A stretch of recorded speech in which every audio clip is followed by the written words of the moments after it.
வணக்கம் நண்பர்களே, உணவு பிரியர்களே மற்றும் படைப்பாளிகளே. எங்கள் பந்திக்கு வந்திருக்கும் உங்கள் அனைவருக்கும் உங்கள் தோழி மகேஸ்வரியின் அன்பு வணக்கங்கள். வாங்க நம்ம பந்தியில் இன்றைக்கி என்ன பரிமாறி இருக்குன்னு பார்க்கலாம். நம்ம பந்தியில் இன்றைக்கி நிறைய நண்பர்கள் விரும்பி கேட்ட ஸ்நாக்ஸ் ரெசிபி தான் போட்டிருக்கிறோம். யூஸ்வலாக வடை பஜ்ஜி போண்டா மாதிரி இல்லாமல் ப்ரெட்டை வச்சு காரமாக ரெசிபி ட்ரை பண்ணியிருக்கிறோம்.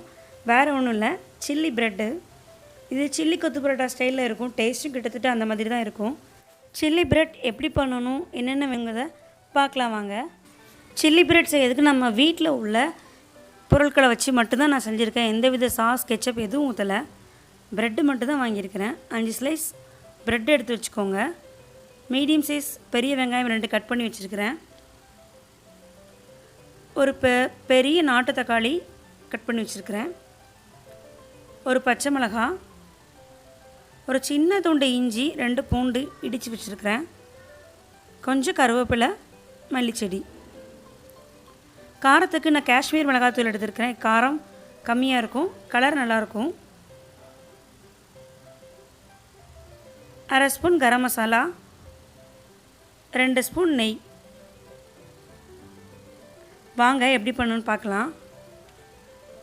ஃபஸ்ட்டு நம்ம ப்ரெட்டை குட்டி குட்டி துண்டுகளாக கட் பண்ணி வச்சுக்கலாம். இந்த மாதிரி கட் பண்ணி வச்சுக்கோங்க.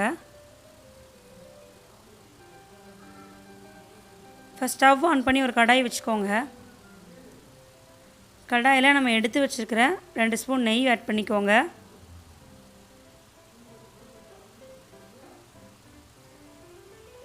நெய் சூடானதும் நம்ம கட் பண்ணி வச்சுருக்க ப்ரெட் துண்டுகள் அதில் போட்டுருங்க.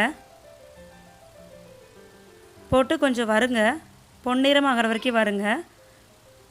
அப்போ தான் நல்லாயிருக்கும் டேஸ்ட்டு. இந்த மாதிரி பொன்னிறமாகணும். ப்ரெட்டை எடுத்து வச்சிடலாம். இப்போ அதே பேன் அடுப்பில் வச்சுக்கோங்க.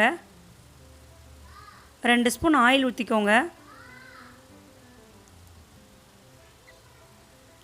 இதில் நம்ம நறுக்கி வச்ச பச்சை மிளகாய் முதல்ல போட்டுக்கோங்க.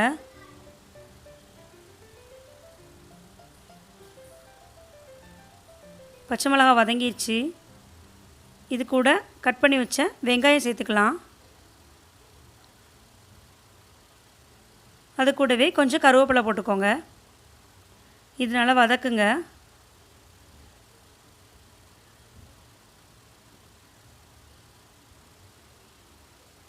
வெங்காயம் நல்லா வதங்கிட்டு இருக்குது. கொஞ்சம் வதங்கின அப்புறமா நம்ம இடித்து வச்சுருக்கிற இஞ்சி பூண்டு இதில் சேர்த்துடலாம். இஞ்சி பூண்டோட பச்சை வாடை போகிற வரைக்கும் வதக்குங்க. இப்போ இதில் நம்ம கட் பண்ணி வச்சுருக்க தக்காளி ஆட் பண்ணிக்கலாம். தக்காளி நல்லா வதக்குங்க. தக்காளியோட பச்சை வாடை போய் அது நல்லா மேஷ் ஆகிடணும். அது வரைக்கும் வதக்குங்க. இதில் நம்ம குடமை போட்டு பண்ணலாம், நல்லாயிருக்கும். நான் இன்றைக்கி சிம்பிளாக வெங்காயம் தக்காளி போட்டு பண்ணியிருக்கேன். இந்த டேஸ்ட்டும் நல்லாயிருக்கும். தக்காளி வதங்கிட்டு இருக்கும் போதே நம்ம எடுத்து வச்சுருக்க மிளகாத்தூள் ஆட் பண்ணிக்கோங்க. கரம் மசாலா தூள் போட்டுக்கோங்க. இந்த மசாலாவுக்கு தேவையான உப்பு போட்டுக்கலாம். நல்லா வதக்குங்க. வெங்காயம் தக்காளி எல்லாம் மேஷ் ஆகணும். தக்காளியோட பச்சை ஸ்மெல் போகணும். அது வரைக்கும் வதக்கிக்கோங்க.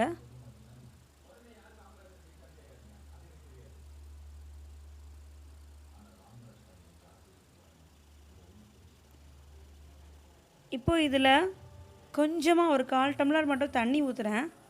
தண்ணி ஊற்றி அதை கொதிக்க விடலாம். அப்போ தான் அந்த ப்ரெட்டோட கலக்கும் போது ஒன்றோட ஒன்று சேர்ந்து வரும். கொத்தமல்லி தழை மேலே போட்டுக்கோங்க. ரொம்ப கம்மியாக தண்ணி ஊற்றிருக்கேன் பாருங்கள். தண்ணி ஊற்றி கொத்தமல்லி தழை தூவி கொதிக்க விடலாம். கொதிச்சிருச்சு, பச்சை வாடையெல்லாம் போயிடுச்சு. நம்ம ஊற்றின தண்ணியெல்லாம் ஒன்று போல் கிரேவி மாதிரி வந்திருக்கு பாருங்கள். இந்த மாதிரி நல்லா தண்ணியெல்லாம் வற்றி கிரேவி மாதிரி இருக்குது. இப்போ இதில் நம்ம பொரிச்சு வச்ச ப்ரெட் துண்டுகளை சேர்த்துடலாம். ப்ரெட்டை போட்டு நல்லா கிளறி விடுங்க. அந்த மசாலா வந்து எல்லா ப்ரெட் துண்டுலேயும் சேரணும். அது வரைக்கும் நல்லா பரட்டிடுங்க. இப்போ ரெடி ஆகிடுச்சு பாருங்கள். பார்க்கவே ரொம்ப கலர்ஃபுல்லாக எம்மியாக இருக்குது. ரொம்ப ரொம்ப டேஸ்ட்டாக இருக்கும். நீங்களும் கண்டிப்பாக ட்ரை பண்ணி பாருங்கள். எப்படி இருந்துச்சுன்னு கமெண்ட் பாக்ஸில் கமெண்ட் பண்ணுங்கள். இன்னும் இன்ட்ரெஸ்டிங்கான ரெசிபியோடு நான் உங்களை மீட் பண்ணுறேன். அது வரைக்கும் tata bye bye from Maheswari. Stay tuned with பந்திக்கு முந்து. டாடா. சேனல் உங்களுக்கு பிடிச்சிருந்தா லைக் பண்ணுங்க, ஷேர் பண்ணுங்க, மறக்காம பெல் எலக்ட்ரானிக் கிளிக் பண்ணுங்க. தேங்க்ஸ் ஃபார் வாட்சிங்.